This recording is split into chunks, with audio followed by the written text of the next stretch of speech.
Hey everyone, welcome back. This is Real Golfers Talk. I'm Jason, I'm your host, and we're ready to talk about round 2 of the Open Championship. And hopefully you guys watched it. There was way different winds, way different weather situations than the round 1. I mean, round 1, like I said, it started off and you're like, oh, it's gonna be miserable.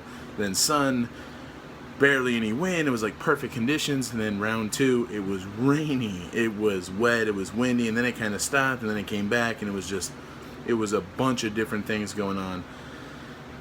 But I'm really excited to talk about who's on the leaderboard, what's happening. We had 39 people under par after round 1. After round 2, we only have 9. There's only 9 players under par. That's how tough this course played. That's how many big time numbers were posted, and I don't mean in a good way. I mean, Justin Thomas made a 9 on a par 4. There was big numbers. There was bad situations for a lot of golfers, and a lot of good golfers that just couldn't get it going, missed cuts. It was not good for those guys. But I will say, my boy Spieth, Jordan motherfucking Spieth, does it again. Shoots a 69. And I gotta tell you, in the 9 people that are under par, there's only 3 of them that shot in the 60s, and we'll go over that. But Jordan Spieth shoots a 69. He's at the top of the leaderboard by himself, leads by 2, 6 under par for the tournament. In second place, Matt Kuchar posted a 71 1 over par, but he was 5 under yesterday. As you know, today he shoots 1 over, so he's 4 under. He's going out in the final group with Jordan Spieth. He's in second. And then you got Ian Poulter, who shoots 70 even par for the round. He's 3 under par for the tournament. Did a phenomenal job of just keeping it going. He played through probably the worst of the weather, most of it. Now, he didn't have as much of a break to actually take advantage of the wet conditions after it stopped raining to, go with some flags and use the spin. So he played through the blustery conditions more so than anybody else, and he was able to post even par, which was a phenomenal round of golf for Ian Poulter. Then you got Brooks Koepka at 3 under par, shoots 72 2 over. He looked like he was going to be fine, and then towards the middle of the round, late round, he couldn't get his putter going at all, and then he kind of hit some bad shots. So not terrible shots, but just some wayward shots that ended up hurting him. So shoots 2 over par. He's still there, though. I mean, he's tied for 3rd. I mean, how mad can you be? You're still in great position. Richie Ramsey shoots 70 even par, 2 under for the tournament. Then you got Gary Woodland, shoots 69. He's the second guy. He's 1 under par for the tournament. He actually holed out at number 5 for an eagle, so obviously that helped. That was number 5. It was that shorter par 4, but guys were just hitting shots. Him and Lee Westwood also did the same thing, hold out. He actually holed out from the rough. Woodland, intermediate cut, like this little, the first cut of rough. So it wasn't as much as what Lee Westwood had to deal with some more of the brushier type stuff. So anyways, congratulations to both of them for holding out on number 5. Richard Bland, that guy, he's 1 under. He got it to 5 under at one point. Kind of came back, ends up to the 72 2 over par, but he kind of took a step back late in the day, which, I mean, you were watching this guy, he's on the leaderboard, he's there, he can still obviously make a run, but a guy that's not supposed to be there, this is only his second Open, and the last Open was in 98, and he played here. So it's really weird that he's in contention and he's back at the exact same venue for the Open Championship as he did in 98, and he hasn't played in another one until right now in 2017. It's crazy stuff. Then you got Conley, the Canadian. He shoots 72, takes a step back. Played okay. He was making pars, and he backed up a little bit. 72, 1 under for the tournament. Then you got Rory McIlroy. Shoots 68. He's the 3rd guy under par that gets under par and does a great job. His iron play was much better. He was hitting shots close to the hole. He's making putts because they were close to the hole. Really good round of golf, especially dealing with conditions. He didn't have to deal with the same conditions like Ian Poulter and Spieth and Koepka, those guys had to deal with, but just the fact that he had to go out and with all the pressure on him, he started off really bad yesterday, came back 4 under on the last 9 to get to 1 over par, then shoot 68 to get to 1 under. He's right in the thick of things, so it's really good to see Rory. Looks like he's finding a little bit of a groove, and if he does, That's going to be tough. That's going to be tough, especially if you can shoot under par. So those are your guys that are under par. And there's a lot at even par. You've got Alex Noren shoots 72. Henley even par.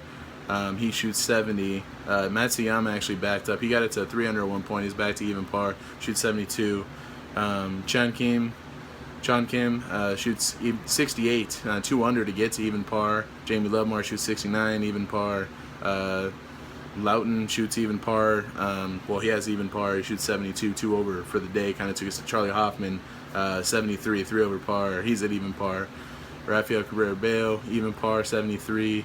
Bubba Watson, that was, I don't know if you guys, seriously, Bubba Watson's funny to watch. I mean, he just, every shot he hit had something to say. He was just pissed, like almost every iron shot he hit today. It's hilarious stuff. It's good stuff listening to Bubba when he gets mad about something. It's funny. But he shoots 72, 2 over par. He's at even. And then Boulay, even par, 72. So not a whole lot of big rounds. The biggest move was Zach Johnson. He had the best round of the day, 66. Gets himself to 1 over par. He's right there too. I mean, if he at 66, you know, again, he went off early, so he didn't have his, like, the rain and all this stuff that was going on, the crazy conditions that happened later. But still, the post 66, nobody else did that. I mean, that's really good stuff, especially for him after shooting 5 over par, 75 on the first day, to shoot 66 to get him to 1 over par. That's really good stuff for him, and it was good to see. But there's just, if we're going to go and talk about Jordan Spieth, of course we are, because I fucking love Jordan Spieth, and I can't not talk about that guy. I don't know how anybody doesn't talk about Jordan Spieth and what he did today. He made a long birdie putt, okay. We expect that. It's come to the realization that Jordan Spieth is going to do something every tournament that's just spectacular. It just seems like he's going to do it. At 10, he hit it in a pop bunker off the fairway with an iron, had to pitch out, hits a shot over past the bar. So the pin is tucked to the right side. There's brush and the hills and all this stuff right off to the side of it. He passes that, so he has no angle. He's in the semi-rough. He's got hills in front of him to land and then onto a downslope to get to the hole. It looked dead. He was 4 under par, tied for the lead at this point. 4 under par. You're thinking this is lucky just to take a bogey, and get out of Dodge. That would have been really great. He holds it like it was nothing. The guy holds the shot. Just a chip shot, hits it perfectly, exactly where he needs to land it. It goes in. Phenomenal. What does he do the next one? Nice long birdie putt. He ends up making an eagle at 15. What a phenomenal shot. He was in the rough. Hit his tee shot to the left. He's in the rough. Tries to run something up there. Actually even says he mishit a little bit, but it ran all the way up on the green. Probably left himself about 20 feet. Makes the putt for eagle, and it was perfectly read. It was a left to right putt, big breaker. Read it perfectly, dead center. Phenomenal. And I mean, we're just used to seeing that. It's Jordan. It's Jordan Spieth. When you think of that guy, you think of these kind of shots that he makes, and it's really good. It's really good thing, like, to see him just continue to play well. Now he's sole leader. Got a 2-shot lead going into the weekend. He tees off 7:55 a.m. local time, Pacific time. So I'm excited to watch that. The coverage starts at 1:30 a.m. on Golf Channel. Hopefully you guys are there watching it. And then at 4 a.m. it goes over to NBC, and it'll have the coverage all the way through the rest of round 3. So really good stuff to see there. And again, Rory just playing well. Like I said, 5 over par at one point in round 1. Shoots 4 under par, the back 9, to get himself 1 over par. Shoots 68 and hit much better quality shots. And I just can't say enough about Rory McIlroy persevering, and you can just see it that he just really wants to play well, and he's feeding off. I mean, the crowd wants to see him play well. So when he hits a good shot, he's getting the reaction out of the crowd. He's channeling that. He has passion for the game, and it was really good to see. It was on full display for Rory today. So good stuff for him, and I'm really excited to see what he can do on Saturday, on moving day. Can he make a really good? I mean, he's only 5 back. He's 5 back, and you know the conditions aren't supposed to be as bad. A little more sunshine, a little less wind, so we'll kind of see who's going to make a move up the leaderboard. But it's really good golf. The Open Championship is, like I said, it's one of my favorites. It is a great major championship. So I'm excited to watch it, and hopefully you guys are too. And again, any comments you guys have, and you want to give me feedback, what did you like about the Open? What do you like about this Open? Do you like Royal Birkdale? I think it's playing great. I think it's a phenomenal venue. I really do. I think it's perfect for the Open Championship. If you hit fairways and hit greens, you're going to get rewarded. If not, you're going to get penalized big time.